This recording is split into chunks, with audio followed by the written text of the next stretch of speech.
नमस्कार, मी अनुश्री. आपण पाहत आहात गौरव प्रकाशन न्यूज. मला विषय जो दिला आहे डॉक्टर बाबासाहेब आंबेडकर यांची सामाजिक चळवळ व धम्मक्रांती विषयक योगदान. आता बाबासाहेबांनी सामाजिक चळवळ चालवली आणि म्हणून आपण या ठिकाणी इथपर्यंत आलो. बाबासाहेबांना धम्मक्रांतीमध्ये आपलं योगदान दिलं, धम्मक्रांती घडवून आणली आणि म्हणून आज आपल्याला हे चांगले दिवस दिसून राहिलेले आहेत. आता बाबासाहेबांची चळवळ, बाबासाहेबांचं योगदान हे जगजाहीर आहे. बाबासाहेबांचं योगदान जगजाहीर आहे.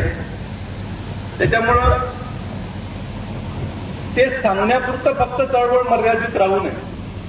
त्या सामाजिक चळवळीला पुढे नेण्यासाठी आपलं काय योगदान आहे, बाबासाहेबांच्या विचारांचा पाईक म्हणून, बाबासाहेबांच्या संघर्ष आणि त्याग बलिदानाचा वारस म्हणून माझी काही जबाबदारी आहे काय, हे जेव्हा जयंतीच्या दिवशी उपस्थितांकडून मान्य केल्या जाते तेव्हा मला असं वाटतं खऱ्या अर्थानं बाबासाहेबांनी जी चळवळ आपल्या जीवन काळात केली त्या चळवळीचं योगदान आपल्या लक्षात येते.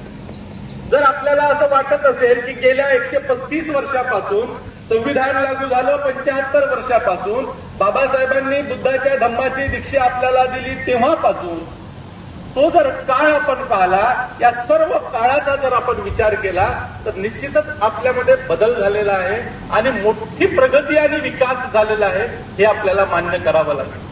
1950 ची असलेली परिस्थिती आणि 2026 ची असलेली परिस्थिती याच्यामध्ये मोठ्या प्रमाणात बदल झालेला आहे.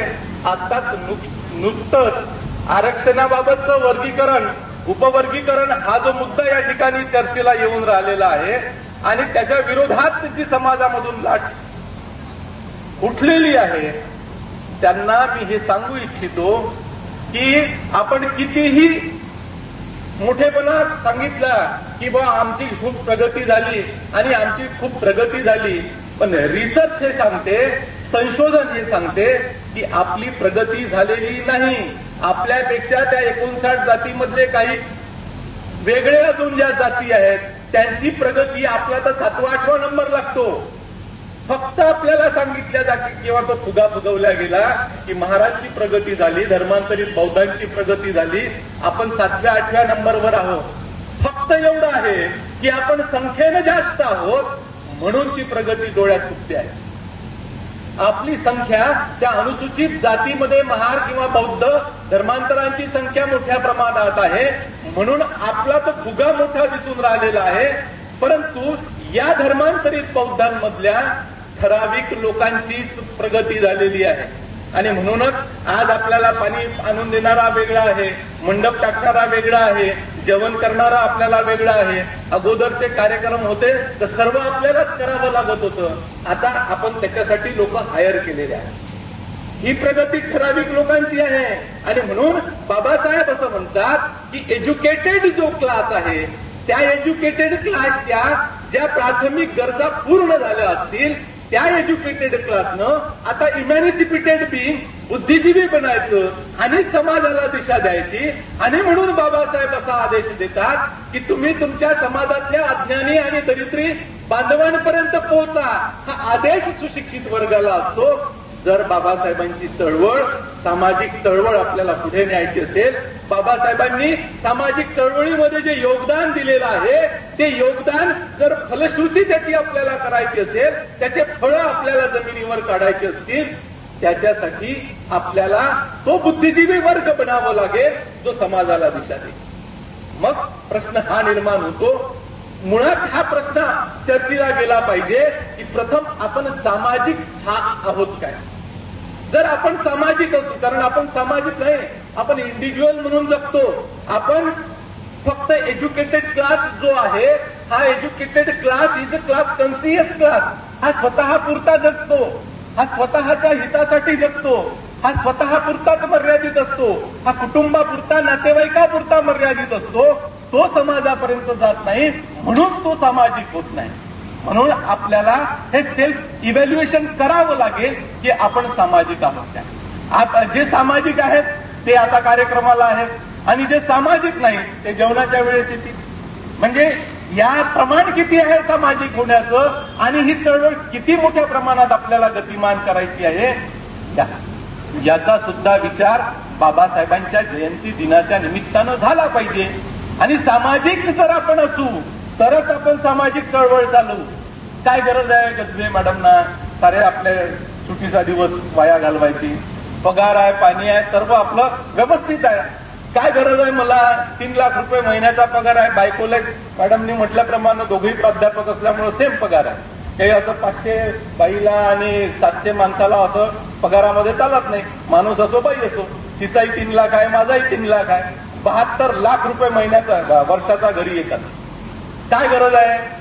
पण मला असं वाटते की मला बाबासाहेबांनी जो आदेश दिला की तुम्ही तुमच्या समाजातील अज्ञानी आणि दरिद्री बांधवांपर्यंत पोहोचा आणि त्यांना त्यांचे नागरी हक्क आणि अधिकार समजावून सांगा, तर माझं ते नैतिक कर्तव्य आहे. इट्स माय मॉरल ड्युटी आणि मी ते केलं पाहिजे. कारण मी सामाजिक आहे. मी सामाजिक आहे म्हणून माझ्या हातून हे काम घडलं पाहिजे. आणि ते उपकार म्हणून नाही, समाजावर उपकार करतो म्हणून नाही, तर ते माझं कर्तव्य आहे. कारण मी जे आज आहो त्याच्यासाठी कोणतरी संघर्ष केला, कोणतरी त्याग केला, कोणतरी बलिदान दिलं आणि त्याचे उपकार मी फेडू शकणार नाही. परंतु त्याचं थोडस जरी काम माझ्या हातून झालं तर ते मी केलं पाहिजे. ही प्रामाणिक भूमिका यामागं माझी आहे आणि म्हणून मी स्वतःला सामाजिक समजतो. चळवळ म्हणजे काय हाही महत्वाचा मुद्दा आहे. कारण चळवळ आपल्याला समजत नाही, सारे वळवळ करणारे लोक आहेत. नेमकी चळवळ काय असते? चळवळ म्हणजे सातत्यानं घडणारी, उलगडणारी आणि उमलणारी प्रक्रिया आहे. ही सातत्य, चळवळीमध्ये सातत्य पाहिजे असते. चळवळ फक्त 14 एप्रिल पुरती, 11 एप्रिल पुरती, 6 डिसेंबर पुरती, 14 ऑक्टोबर पुरती मर्यादित नाही. चळवळ ही सातत्यानं घडणारी प्रक्रिया आहे आणि सातत्यानं 24 तास 24/7 ही चळवळ आहे. चळवळ मुळात इतर चळवळी आणि आंबेडकरी चळवळीमध्ये हा फरक आहे की आंबेडकरी चळवळ हे 24/7 आहे. कारण हे कृतीत आणावं लागतं, इम्प्लिमेंट करावं लागतं. मी माझ्या बायकोसोबत कसा वागतो तिथे जर मी चळवळीतला असेल तर माझं तिच्यासोबतचं वागणं हे समतेच्या आधारावर असलं पाहिजे. ती चळवळ मी जर घरात जगत असेल, ती चळवळ मी माझ्या लेकरांसोबत जर जगत असेल, माझ्या शेजाऱ्यांसोबत आणि आजूबाजूच्या लोकांसोबत जगत असेल तर ते 24/7 आहे.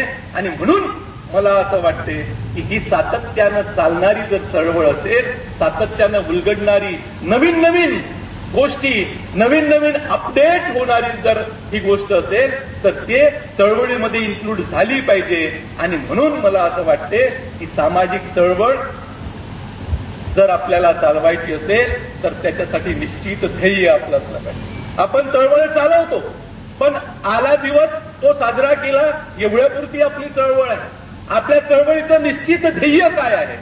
मग बाबासाहेब असं म्हणतात, it is my solemn vow to die in the service and causes of those downtrodden people among whom I was born, I was brought up and I am living. ज्या समाजात माझा जन्म झाला, ज्या समाजात मी लहानाचा मोठा झालो, ज्या समाजात मी सध्या वावरतो आहे, त्या समाजाची सेवा करता करता मला मरण यावं ही माझी पवित्र प्रतिज्ञा आहे. असं म्हणणारे Babasaheb, we want to bring complete social and cultural revolution in this land of disparity. या विषमतामय देशामध्ये संपूर्ण सामाजिक आणि सांस्कृतिक क्रांती घडवून आणणं हे बाबासाहेबांचं निश्चित ध्येय होतं. ते ध्येय आपल्याला ठरवता आलं पाहिजे. मला काय करायचं आहे चळवळीमध्ये? मला या देशामध्ये सामाजिक आणि सांस्कृतिक चळवळ घडवून आणायची आहे. हा देश विषमतामय आहे आणि म्हणून या ठिकाणी मला समता प्राप्त करायची आहे. आणि जर आपलं निश्चित ध्येय ठरलं असेल तर त्या निश्चित ध्येयाच्या अनुषंगानं आपली आयडियोलॉजी आपली ठरली पाहिजे. आपल्यासाठी एक चांगली बाब अशी आहे, चांगली बाब ही अशी आहे की आपल्याजवळ आयडियोलॉजी आहे. कारण आपल्याजवळ अनेक महामानव, जे महामानव ह्युमन व्हॅल्यूज या ठिकाणी प्रस्थापित करण्यासाठी झगडले, जे महामानव या ठिकाणी समता, स्वातंत्र्य, बंधुत्व प्रस्थापित करण्यासाठी संपूर्ण जीवन त्यांनी संघर्ष केला, अशा महामानवांची विचारसरणी आपल्याजवळ आहे. बुद्ध, फुले, बाबासाहेब, शाहू महाराज. आणि त्यामुळे त्यांची जी आयडियोलॉजी आहे ती आयडियोलॉजी फक्त आपल्याला इम्प्लिमेंट करायची आहे, ते चळवळीत असेल किंवा इंडिव्हिज्युअल असेल. आणि आपला हा प्रॉब्लेम आहे की lack of clarity in thoughts हा महत्वाचा आणि मोठा प्रॉब्लेम आहे. अभाव आहे, आपल्याला क्लॅरिटीचा अभाव आहे. आपल्याला वैचारिक दृष्टी जी पाहिजे आहे, जी बाबासाहेबांची होती, बाबासाहेबांनी या समाजाला दिली, बुद्धिजीवी वर्गावरती जबाबदारी टाकली, ती लॅक ऑफ क्लॅरिटी हे सर्वात मोठं आव्हान या सामाजिक चळवळी समोर आहे. आणि म्हणून बाबासाहेबांनी कोणती दृष्टी आपल्याला दिली याचं अध्ययन झालं पाहिजे, याचा अभ्यास झाला पाहिजे. 14 नोव्हेंबर 1932 ला बाबासाहेबांनी ठक्कर बाप्पाला पत्र लिहिलं आणि त्या पत्रामध्ये सांगितलं की दलितांच्या उद्धाराची जर चळवळ तुम्हाला चालवायची असेल, तुमच्या संघाला चालवायची असेल, तर हरिजन सेवक संघाला चालवायची असेल, तर तुम्ही काय केलं पाहिजे. आणि तीच आपली सुद्धा चळवळ आहे. म्हणजे काय असायला पाहिजे चळवळ, उद्धाराची चळवळ कशी असायला पाहिजे, पददलित वर्गाच्या उन्नतीसाठी कार्य करायचं असेल तर काय करायला पाहिजे. त्या 14 नोव्हेंबर 1932च्या पत्रात ते पत्र आपल्याला what Congress and Gandhi have done to the untouchable या पुस्तकामध्ये दिसतो. बाबासाहेबांनी 2 पद्धती सांगितल्या उद्धाराच्या चळवळीच्या, पददलितांच्या उद्धाराच्या चळवळीच्या. आजही ते लागू होते. त्यामध्ये बाबासाहेब असं म्हणतात की एक पहिली पद्धत अशी आहे की लोकांना असं वाटते की मी दुःखी का आहे, माझी अशी अवस्था का आहे, समाजामध्ये असं वातावरण का आहे, तर याच्यासाठी मी स्वतः जबाबदार आहे. मी स्वतः जबाबदार आहे. मी हे माझ्यासाठी वातावरण स्वतः निर्माण केलेलं आहे, म्हणून मी स्वतः यातून बाहेर आलं पाहिजे. आणि म्हणून पहिला स्कूल ऑफ थॉट्स बाबासाहेब सांगतात की लोकांना असं वाटते की मी याच्यासाठी जबाबदार आहे, तर मी माझ्या प्रगतीसाठी उठलं पाहिजे. आणि मग मी काय केलं पाहिजे, तर मी शाळा काढल्या पाहिजे, मी संस्कार केंद्र चालवले पाहिजे, मी क्रीडा केंद्र चालवले पाहिजे, मी वाचनालय काढले पाहिजे, मी सहकारी संस्था काढल्या पाहिजे. आणि बाबासाहेब असं म्हणतात की हा जो पहिला स्कूल ऑफ थॉट्स आहे हा वैयक्तिक विकास घडवून आणू शकतो, परंतु तो मर्यादित आहे, तो मर्यादित लोकांपर्यंतच आहे. म्हणून दुसरा स्कूल ऑफ थॉट्स बाबासाहेब काय सांगतात की दुसरी अवस्था माणसाला असं वाटायला लागते की मी दुःखी, कष्टी, उपाशी, तापाशी जीवन जगत असेल तर याला जबाबदार कोण. बाबासाहेब स्कूल ऑफ थॉट्स दुसरा सांगताना म्हणतात याला वातावरण जबाबदार आहे, सभोवतालचं जे अनप्रॉपिशिएट आहे माझ्या विकासासाठी, माझ्या प्रगतीसाठी, माझ्या सामाजिक, सांस्कृतिक, शैक्षणिक, आर्थिक उन्नतीसाठी. म्हणून मी ही वातावरण बदललं पाहिजे. जे अनप्रॉपिशिएट सोशल एन्व्हायरमेंट आहे ते मी प्रॉपिशिएट केलं पाहिजे, अनुकूल वातावरण तयार केलं पाहिजे. आणि त्या अनुकूल वातावरण तयार करण्यासाठी मी कृती कार्यक्रमांची निर्मिती केली पाहिजे. कारण या दुसऱ्या स्कूल ऑफ थॉट्स मधून फक्त ठराविक लोकांचा नाही तर समाजाचा स्तर उंचावतो. आणि जेव्हा समाजाचा स्तर उंचावतो तेव्हा इंडिव्हिज्युअल त्याच्यात डिझॉल्व्ह होऊन जातो आणि खऱ्या अर्थानं समाजाची प्रगती होती.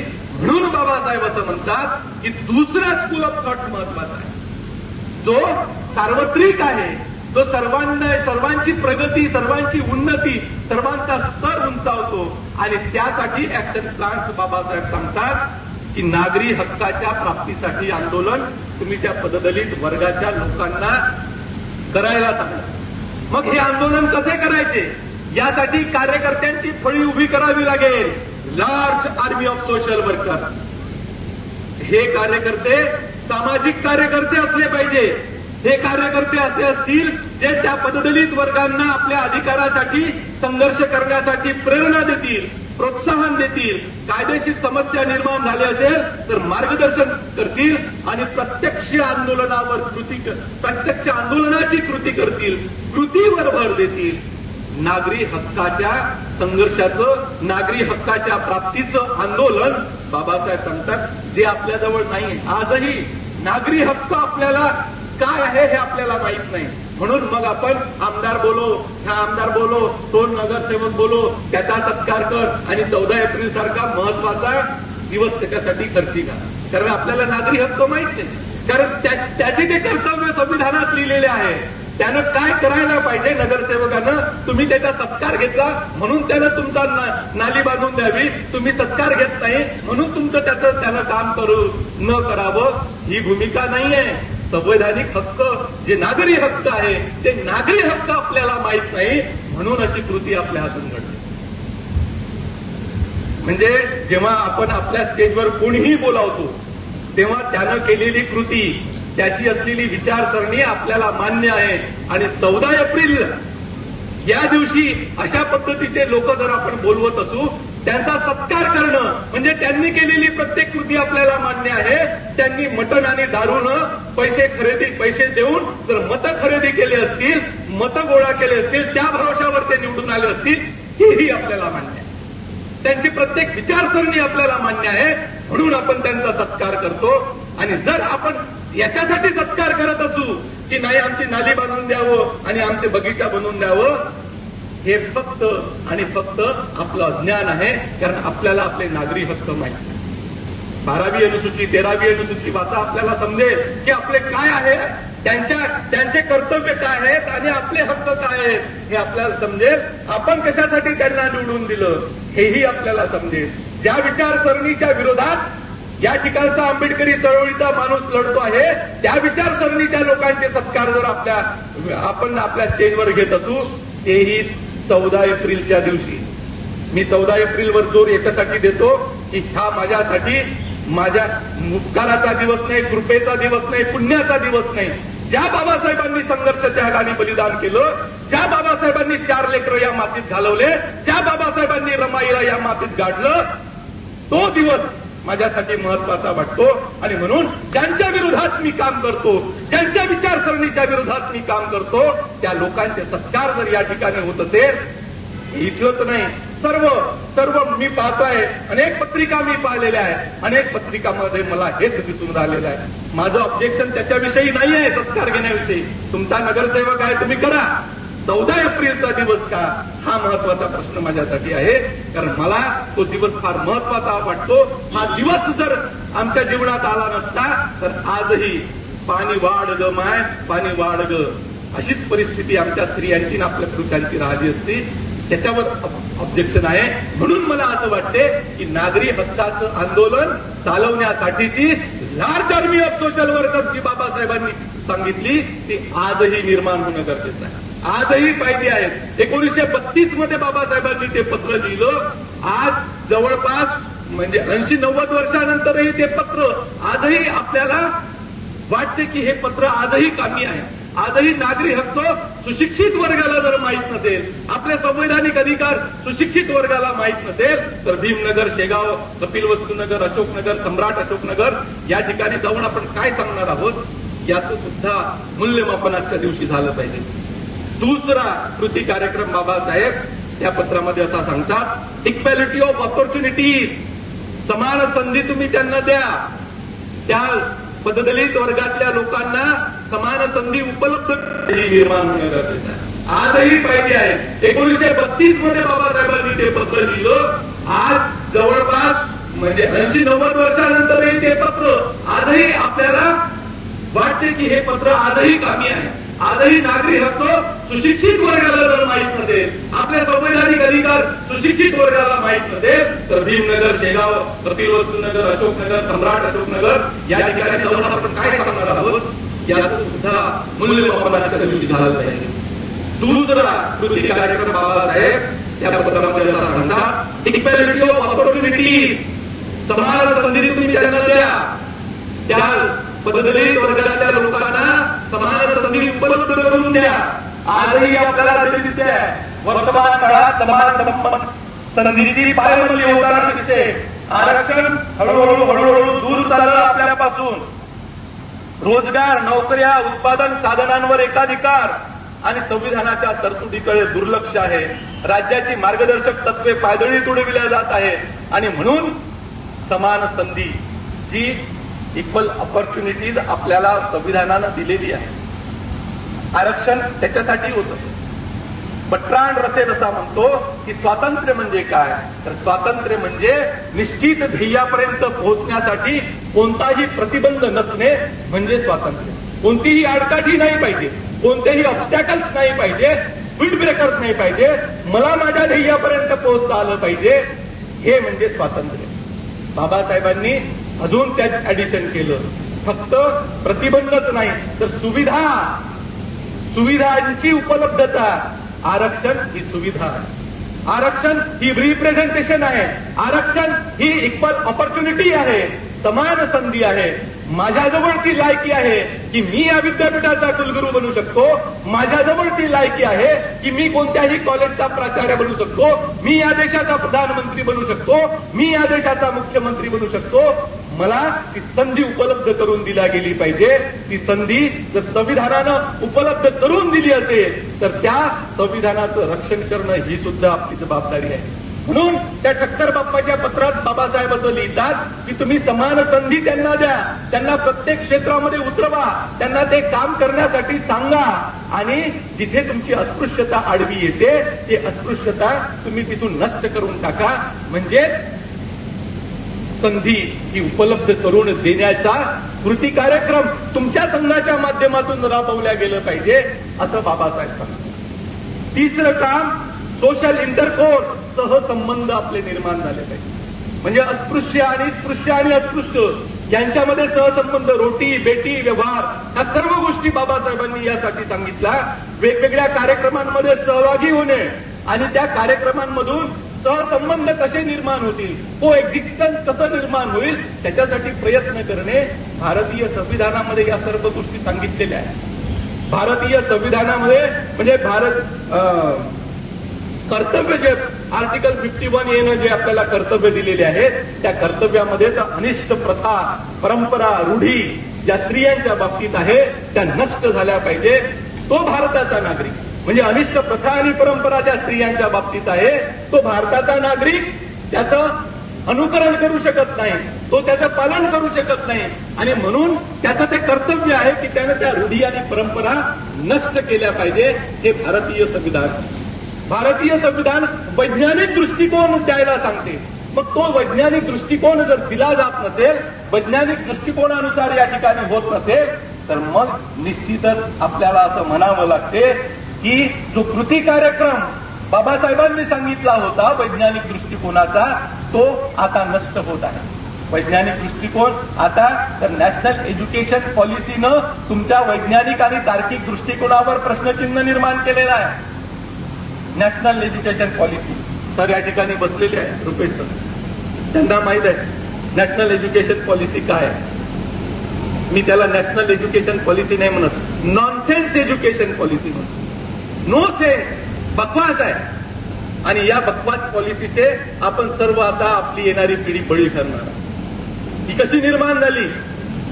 फक्त कोणाच्या कोणत्या तरी संघटनेची महत्वाकांक्षा की भारतीय संस्कृतीनुसार या ठिकाणचं शिक्षण असलं पाहिजे, ती गुरुकुल पद्धती आली पाहिजे, ते अमकं आलं पाहिजे, ते ढमकं आलं पाहिजे. आणि आतापर्यंत मेकॉलॉजी पद्धती होती जे फक्त कारकून निर्माण करणारी होती, वूडनं सांगितलेली इंग्रजी शिक्षण पद्धती होती, ती आता बंद करायची आणि भारतीयांनी निर्माण केलेली शिक्षण पद्धतीनुसार आम्ही काम करायचं. काय शिकायचं या शिक्षण पद्धतीमध्ये? जुगार खेळणं. 64 कला भारतीय संस्कृतीतल्या 64 कला भारतीय शिक्षण आराखडा, राज्य शिक्षण आराखडा जो महाराष्ट्र राज्यानं तयार केलेला आहे त्याच्यामध्ये 64 कला आलेल्या आहेत आणि त्या 64 कलांमध्ये एक कला जुगार खेळण्याची आहे, एक कला भविष्य ज्योतिष्य सांगणाऱ्याची आहे, एक कला कोंबड्यांच्या झुंजी लावणाऱ्याची आहे, एक कला राशी सांगणाऱ्याची आहे. ह्याही कला आपल्याला आता विद्यार्थ्यांना शिकवल्या जाणार आहेत. मग खरात नाही निर्माण होणार तर कोण निर्माण होईल?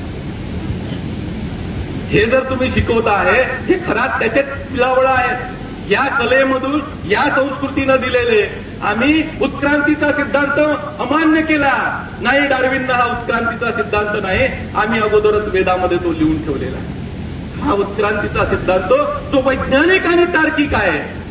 मग आमचा प्रधानमंत्री म्हणतो की अगोदरच आमच्या प्लॅस्टिक सर्जरी होती आणि प्लॅस्टिक सर्जरीचं उदाहरण देतो गणपतीचं, का त्याचं मुंडकं कापलं आणि नंतर हत्तीचं मुंडकं लावलं आणि गणपती हे प्लॅस्टिक सर्जरीचं उदाहरण देत असताना ते कोणत्या ठिकाणी तो देतो ते असते इंडियन नॅशनल सायंटिफिक म्हणजे सायन्सच्या लोकांची ती काँग्रेस असते, ते अधिवेशन असते आणि तिथे असणारे वैज्ञानिक हे वैज्ञानिक टाळ्या वाजवतात प्रधानमंत्र्याच्या त्या बोलण्यावर. त्या टाळ्या किन्नराच्या असतात का वैज्ञानिकांच्या असतात हा प्रश्नचिन्ह सुद्धा माझ्या समोर निर्माण. आणि ही जर नॅशनल एज्युकेशन पॉलिसी असेल किंवा आमचा एक केंद्रीय मंत्री असा म्हणतो की या विद्यार्थ्यांसमोर शाळेतल्या विद्यार्थ्यांसमोर की पहिला अंतराळवीर कोण आहे पहिला अंतराळवीर? विद्यार्थी म्हणतात नील आर्मस्ट्रॉंग. उत्तर तर चुकीचंच आहे. पहिला अंतराळवीर हा युरी गागारिन आहे. उत्तर चुकीचंच आहे. पण ह्या चांगलं उत्तर देतो नाही पहिला अंतराळवीर कोण आहे? अंजनीच्या सुता. पहिला अंतराळवीर हे जर शिक्षण दिल्या जात असेल नॅशनल एज्युकेशन पॉलिसीनं पायथागोरसचा सिद्धांत जो आपण 10वी मध्ये शिकलो तो पायथागोरसचा सिद्धांत अमान्य केला. ते आमच्या सुलभसूत्रामध्ये आहे आणि म्हणून काही पायथागोरसचा सिद्धांत शिकायचा.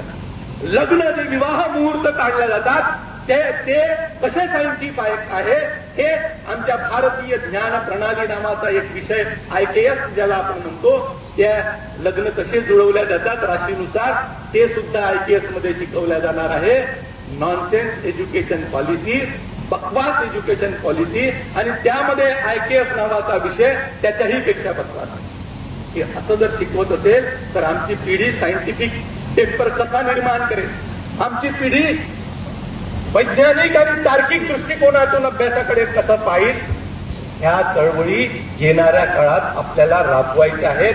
म्हणून चळवळ म्हणजे सातत्यानं चालणारी उमलणारी उलगडणारी प्रक्रिया असते हे आपल्याला लक्षात ठेवा. बाबासाहेबांनी ज्या पद्धतीनं सांगितलं की सामाजिक अभिसरणाची प्रक्रिया असली पाहिजे तर सामाजिक अभिसरण कोणत्या आधारावर झालं पाहिजे? सामाजिक अभिसरण या आधारावर होत असेल की आमच्या नगरामध्ये सर्वच जयंत्या होत्या. आमच्या इथं रामनवमी होते, हनुमान जयंती होते, आमच्या इथं गजानन महाराजाचा प्रकट दिनही होतो, सर्वच होते आणि प्रत्येक ठिकाणी भंडारा होते म्हणून 14 एप्रिल आणि भंडारा. सामाजिक अभिसरण असं होत नसते. सामाजिक अभिसरण हे वैचारिक दृष्ट्या झालं पाहिजे. सामाजिक अभिसरण हे वैज्ञानिक तार्किक दृष्टिकोनातून झालं पाहिजे. तुम्ही जर 4 पुस्तकं जास्त वाचले असेल तर तुमची ही जबाबदारी आहे, आपली ही जबाबदारी आहे की आपण वाचलेल्या पुस्तकांबाबतचं किंवा अधिक वैज्ञानिक आणि तार्किक दृष्टिकोन आपण समाजामध्ये प्रस्थापित केला पाहिजे. लोकांना ते सांगितलं पाहिजे. ही भूमिका आपण घेतली पाहिजे. किती दिवस आपण अजूनही नाही आपल्याला सर्वांसोबत राहावं लागते. कोणीच आपल्याला काहीच करत नाही. भारताच्या घटनेनं आर्टिकल 25 ते 28 धर्म स्वातंत्र्याचा अधिकार दिलेला आहे. प्रत्येकाला दिलेला आहे. प्रत्येकाने आपल्या धर्माप्रमाणे वागावं. आम्ही आमच्या धर्माप्रमाणे वागतो, त्यांनीही त्यांच्या धर्माप्रमाणे वागतो. परंतु दुसरीकडे हेही सांगितलं आहे की त्यामुळं इथे अनैतिकता, शांतता आणि सुव्यवस्था बिघडायला नको.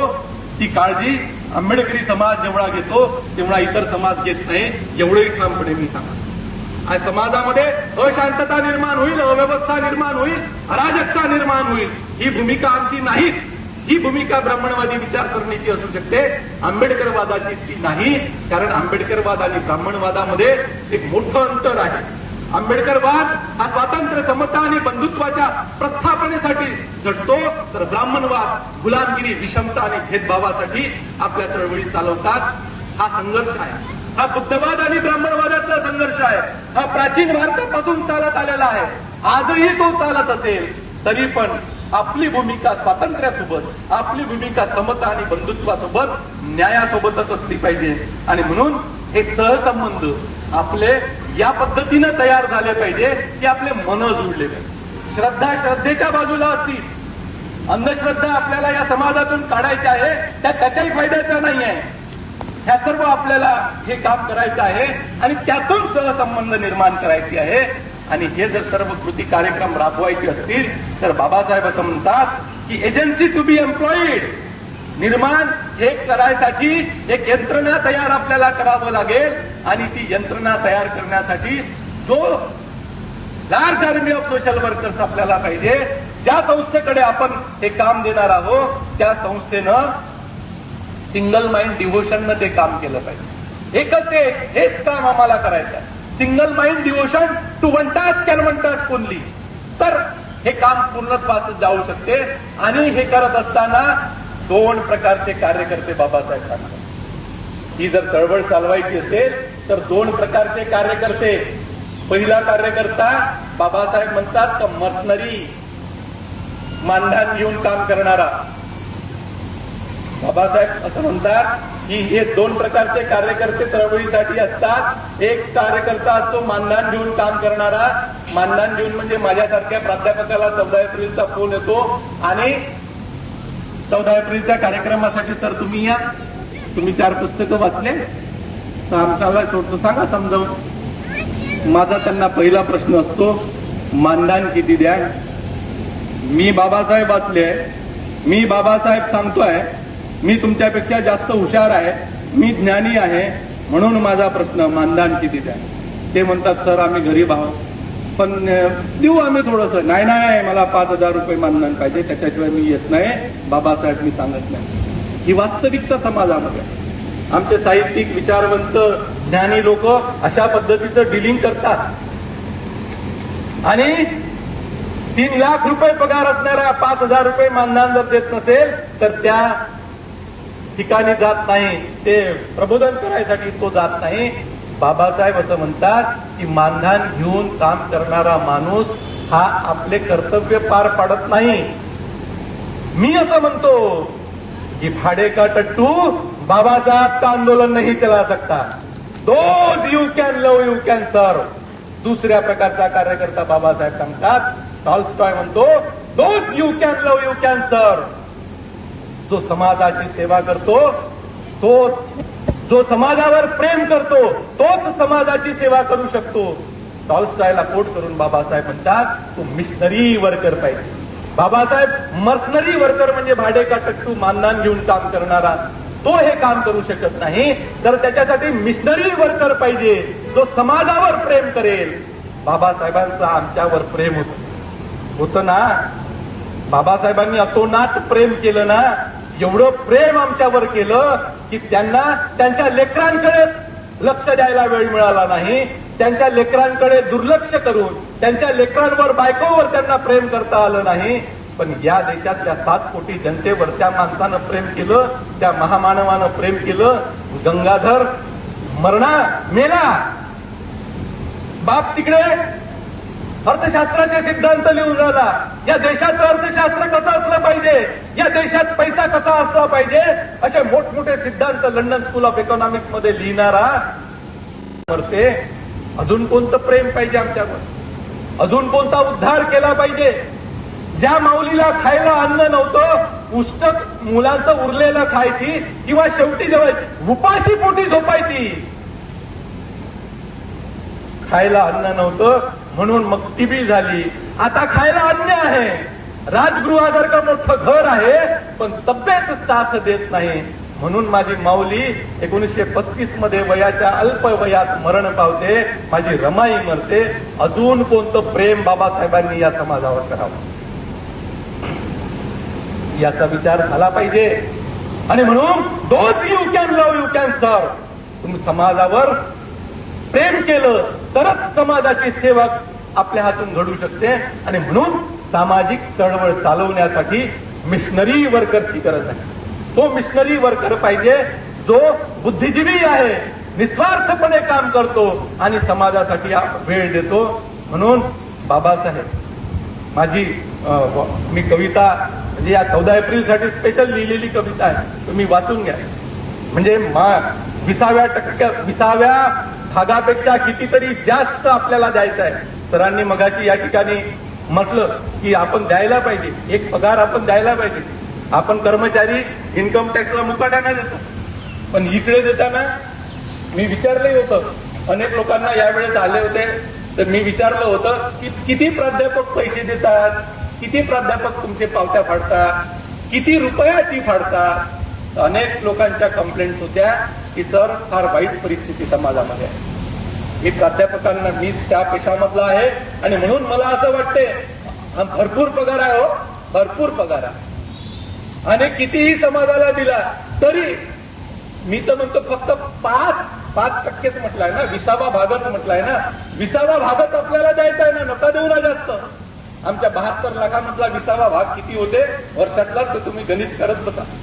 आणि त्याच्यापेक्षा जास्त समाजापर्यंत गेलं पाहिजे याचं काटेकोर पालन आम्ही दोघंही नवरा बायको करतो.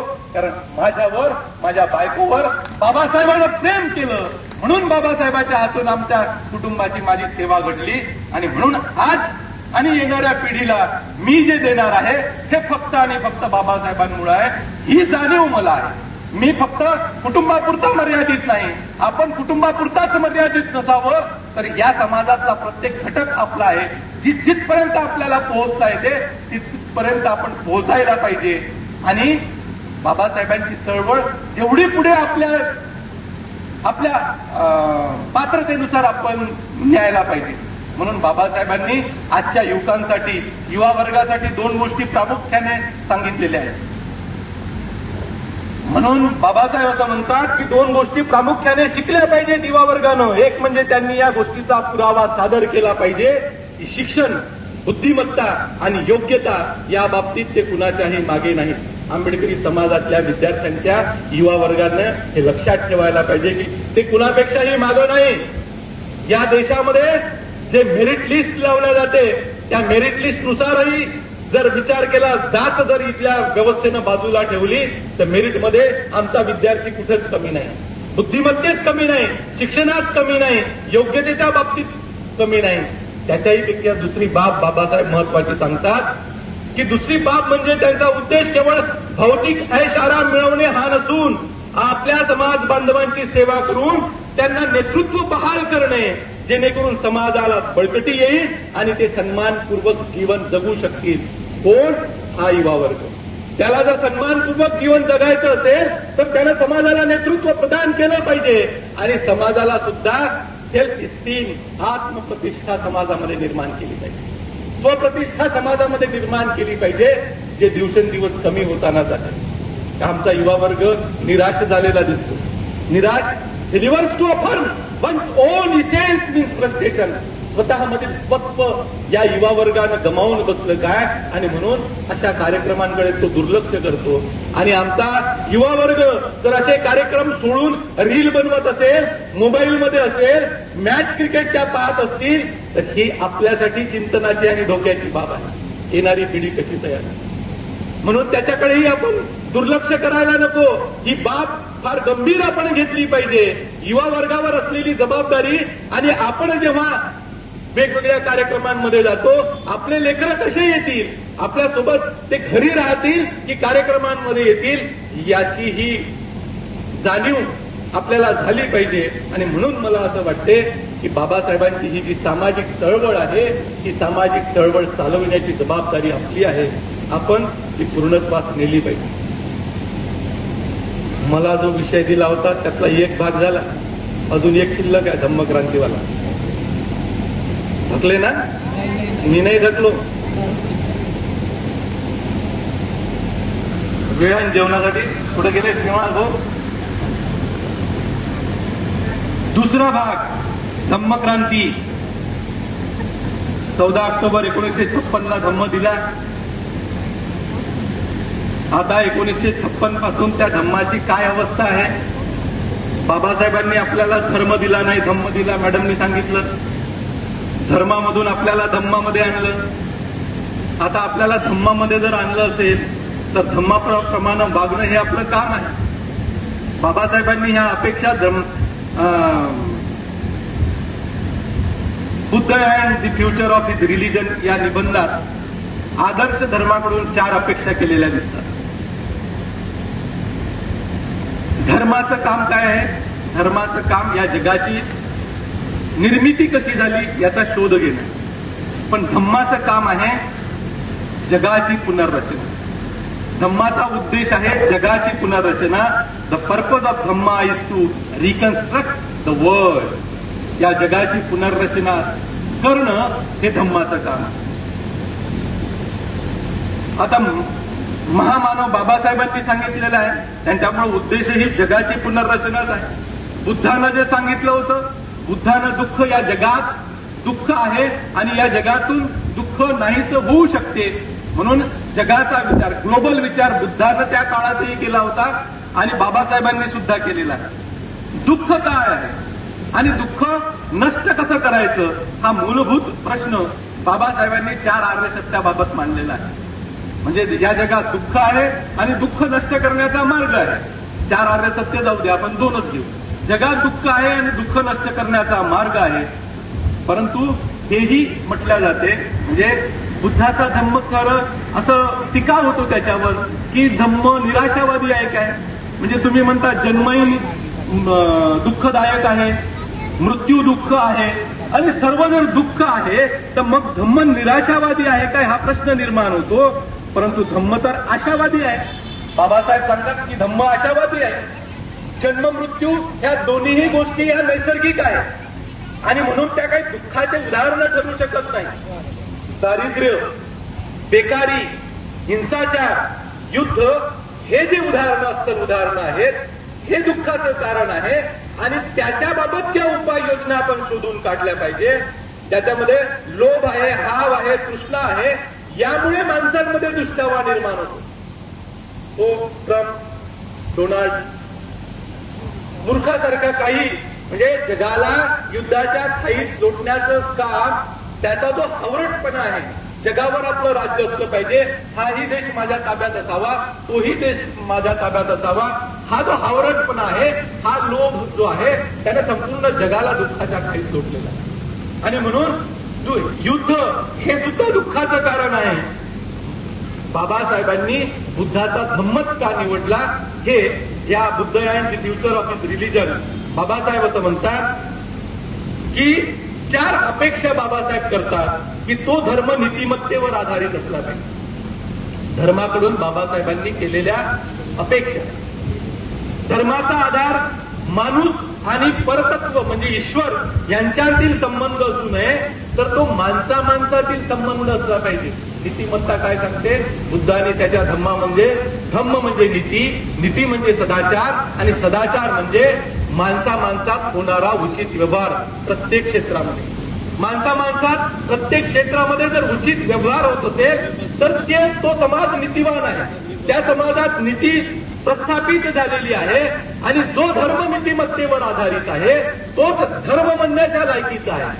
इतर धर्माच्या बाबतीत आणि बुद्धाच्या धम्माच्या बाबतीत आपल्याला हे मत अंतर दिसते.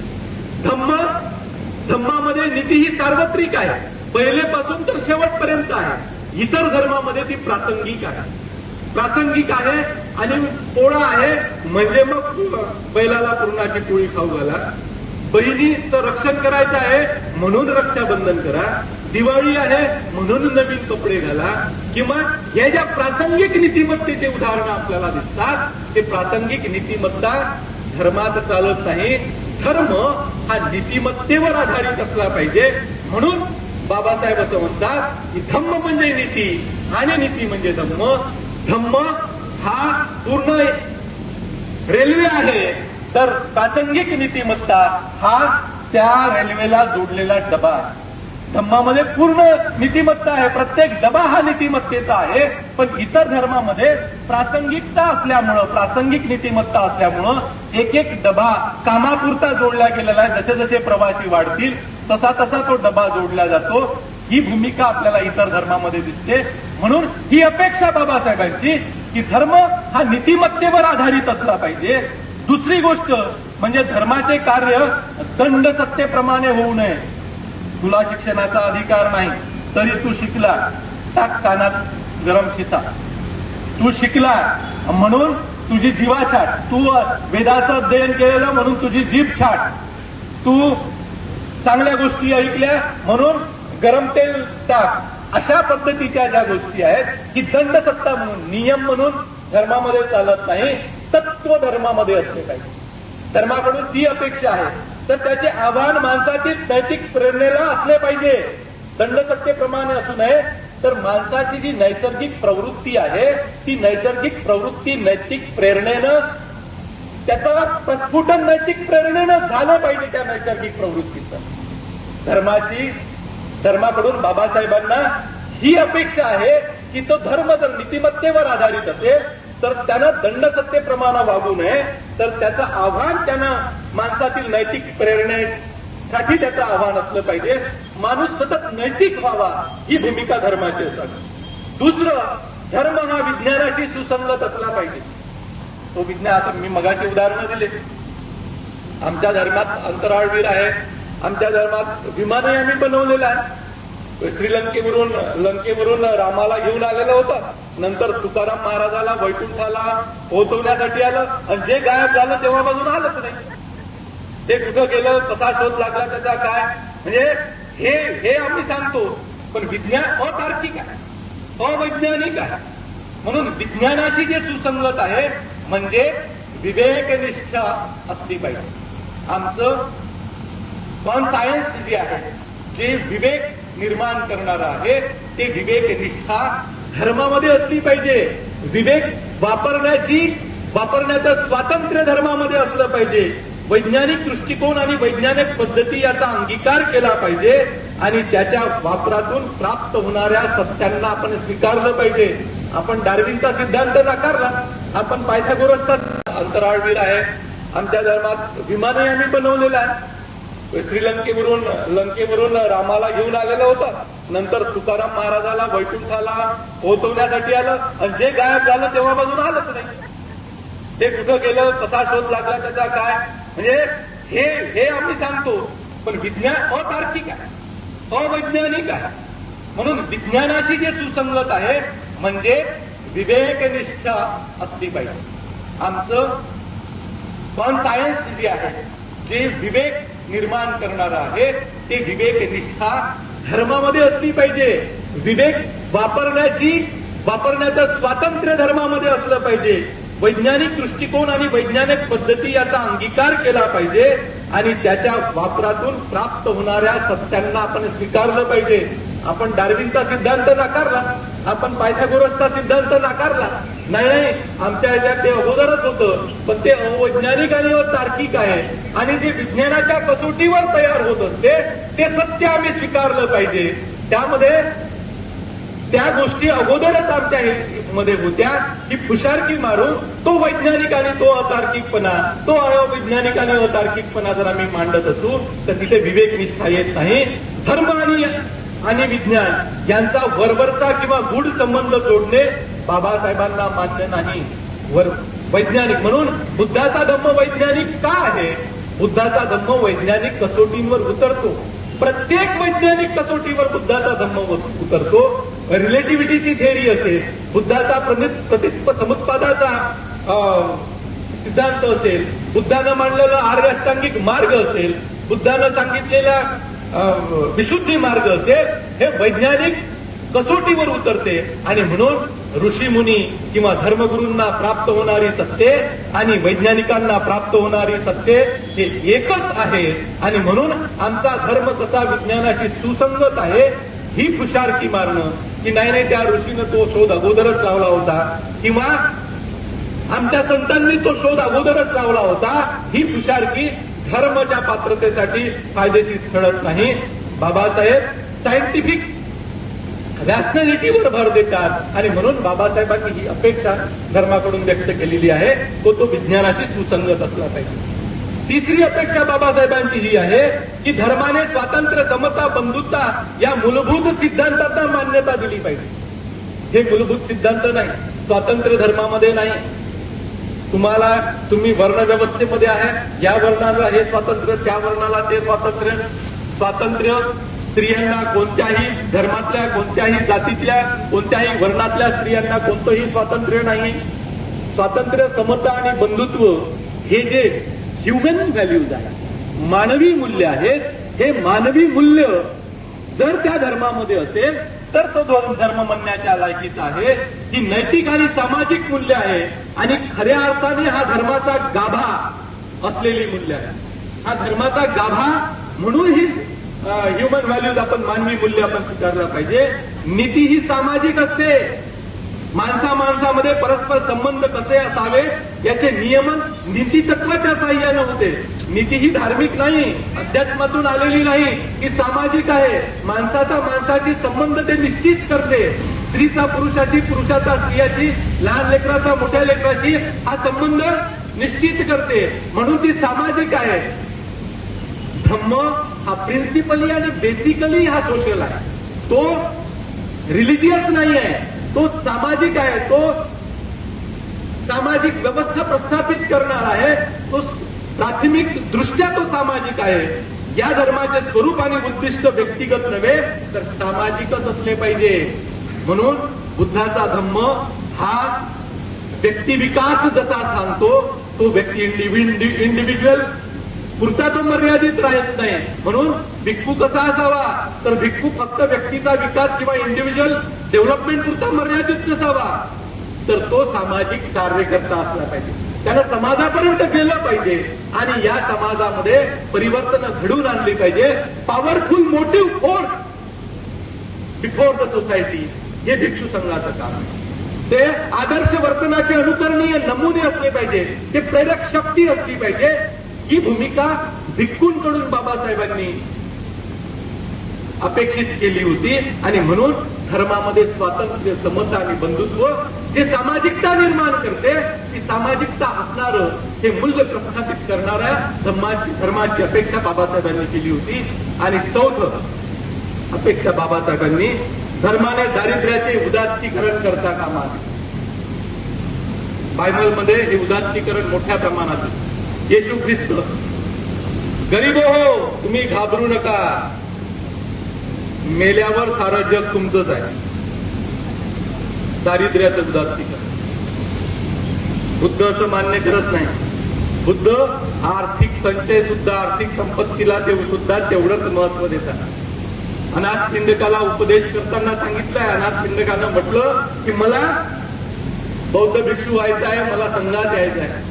अनाथ पिंडकाची कशी भूमिका असली पाहिजे, अनाथ पिंडकांनी कसा व्यवसाय केला पाहिजे हे बुद्ध त्याला त्याच्या उपदेशामध्ये समजावून सांगतात. की नाडवून तुम्ही जर तुमची आजीविका चालवत असेल, दुसऱ्याला नाडवून, दुसऱ्याला फसवून जर तुम्ही तुमची आजीविका चालवत असेल तर त्या गोष्टीला नकार दिलेला आहे बुद्धाने. पण दारिद्र्याचं उदात्तीकरण केलं नाही. तुम्ही गरीबच राहा, नाही गरीब अनंती ठेविले तैसेची राहावे, चित्त असू द्यावे समाधान मान्य नाही. प्रगती करायला पाहिजे. आर्थिक प्रगती सुद्धा बुद्धानं सांगितलेली आहे, बाबासाहेबांनी सुद्धा सांगितलेलं आहे. Higher education means that education to occupy the strategically post in the state. मोक्याच्या जागा बळकवा. तुम्हाला प्रतिष्ठा प्राप्त करायची असेल, आर्थिक, सामाजिक, सांस्कृतिक, शैक्षणिक तुम्हाला प्रतिष्ठा प्राप्त करायची असेल तर मोक्याच्या जागा. हायर एज्युकेशनची व्याख्या बाबासाहेबांनी ही सांगितलेली आहे. हायर एज्युकेशन मधून आर्थिक, म्हणून बुद्धाचा धम्म आम्हाला करोडपती बनवणार आहे, लखोपती बनवणार आहे आणि आम्ही बनलेलो आहोत. सारे लबाड आता सत्तेत जाव झाले, या जीर्ण झोपड्यांचे आता महाल झाले. पोटात आग होती हातात चक्क जोळी, पोटात आग होती हातात चक्क जोळी, मेजावरी तयांच्या दिसतात मद्य प्याले, या जीर्ण झोपड्यांचे आता महाल झाले. आला ना पैसा, रिचवतो ना बाटल्या, करोडपती झालो, अब्जोपती झालो, लखोपती झालो. संघर्ष, त्याग आणि बलिदान, त्याचं युटिलायझेशन आम्ही कसं करतो. बाबासाहेबांनी जो धम्म आचरणात आणतो तो लखपती होतो. त्याची आर्थिकता मोठ्या प्रमाणात वाढते, कारण सर्व रूढी परंपरा आणि अंधश्रद्धांमधून तो बाहेर येतो आणि त्याचा मोठ्या प्रमाणात धनसंचय होतो. त्या धनाचं धन आपल्याकडे इम्पोर्ट कसं झालं, आपण धन कसं आणलं, कसं कमावलं आणि त्याचा विनियोग आपण कसा करणार आहोत, या गोष्टी म्हणजे दारिद्र्य नको. धर्मामध्ये दारिद्र्याचं उदात्तीकरण केल्या जाऊ नये. हरिजन ही संकल्पना त्याच्यातूनच आले. नाही, तुम्ही तो हरीचे जन आहे. दया ही संकल्पना त्याच्यातूनच आली. करुणा पाहिजे होती त्याच्या ठिकाणी. तुम्ही हरीचे जन आहे आणि तुम्ही देवाचे लेकर आहे, ईश्वराचे लेकर आहे, म्हणून तुम्ही तसेच राहा. तुम्ही तेच झाडू मारत राहा, तुम्ही जग संडास साफ करत राहा. या लोकातील गरिबी आणि हिनदीन अवस्था स्वीकारा. सहन करा, म्हणजे परलोकात समृद्धीचा आणि स्वर्ग सुखाचा तुम्हाला अनुभव घेता येईल. हे धर्माचं तत्वज्ञान आहे. या लोकात, कारण तुम्ही मागच्या जन्मात पाप केलं म्हणून तुम्हाला असा जन्म मिळाला. आता हा जन्म तुम्हाला ईश्वरानं दिलेला आहे, तुम्ही अशाच पद्धतीनं जगा आणि असंच जर जगले तर तुम्हाला स्वर्ग लोकात सुख मिळेल. ही भूमिका धर्माची नसावी असं बाबासाहेब म्हणतात. यात सामाजिक विषमतेचे आणि शोषणाचे समर्थक तर आहे, पण अहिक जीवनाच्या संदर्भात यात निराशावादी व पलायनवादी सूर सुद्धा आहेत. या धोरणानुसार शोषण म्हणजे काही लोकांनी फक्त शोषक म्हणूनच राहावं आणि काही लोकांनी शोषित म्हणूनच राहावं, हीच इथली समाज व्यवस्था असली पाहिजे. वर्ण व्यवस्थेमध्ये तीनही वर्ण हे शोषक राहतील आणि शूद्र किंवा त्या खालचे जे वर्ण आहेत, हे जे अवर्ण आहेत हे फक्त शोषित राहतील. अशी समाज व्यवस्था बाबासाहेबांना मान्य नाही. आदर्श धर्म हा अहिक समृद्धीला सकारात्मकपणे सामोरा जाणारा आशावादी असतो आणि म्हणून बाबासाहेबांना धर्मामध्ये असलेलं दारिद्र्याचं उदात्तीकरण मान्य नाही. 14 ऑक्टोबर 1956 मॅडमनी सांगितलं, 20-21 वर्ष बाबासाहेबांनी अभ्यास केला आणि फिल्टर करून आपल्याला धम्म दिला आणि फिल्टर करून धम्मच दिला नाही, त्याच्यासोबत 22 प्रतिज्ञा दिल्या. ही आपली आचारसंहिता. त्या 22 प्रतिज्ञांचं काय, पहिल्या 7 प्रतिज्ञा ह्या नाकारणाऱ्या आहेत, हे चालणार नाही, आता हे करायचं नाही. आणि नंतरच्या ज्या 15 प्रतिज्ञा आहेत ह्या स्वीकारणाऱ्या आहेत. काय नाकारायचं आणि काय स्वीकारायचं हे 22 प्रतिज्ञांमध्ये आपल्याला दिसते. आणि म्हणून आपल्याला पहिल्यांदा नाकारावं लागेल. माझ्या दला भीम मी केला गुन्हा आणि घरात आणून बसवला गुन्हा. आहे ना, वाढून राहिलं ना प्रस्त, आणि इकडेच वाढून राहिलंय. म्हणजे टाय कोट हाय लिव्हिंग असणाऱ्या माणसाच्या बाजूनं नंग्या पुंग्या भावाचे फोटो ठेवताना लाज वाटत नाही या समाजातल्या लोकांना. ही वास्तविकता आहे समाजाची. आणि समाज जर त्या मार्गाने जात असेल तर ही जबाबदारी आपली आहे. We are the educated. आणि ही म्हणून आपण समाजापर्यंत पोहोचलं पाहिजे, सांगितलं पाहिजे त्यांना. काही एक तर हे ठेव टायकोटवालं, नाही तर ते नंगपुंग ठेव. 2 पैकी एक ठराव कोणतं ठेवायचं आहे ते. कारण यानं त्याचे लेकरं घातलेले आहे या मातीमध्ये, बायको घातलेली आहे. संघर्ष त्याग आणि बलिदानानं तुला हे दिवस मिळवून देत असेल आणि त्याच्या बाजूनं जर हा नंगापुंगा आणून बनवत असेल तर हा इशारा सुद्धा समाजातल्या लोकांना आपल्याला देता आला पाहिजे. म्हणून ही आचारसंहिता 7 प्रतिज्ञा नाकारणाऱ्या आणि 15 स्वीकारणाऱ्या. म्हणून पहिल्या त्या 7 प्रतिज्ञांवर आपण लक्ष दिलं पाहिजे. मी काय करू नये आणि काय करावं हे आपल्याला सांगितलेलं आहे.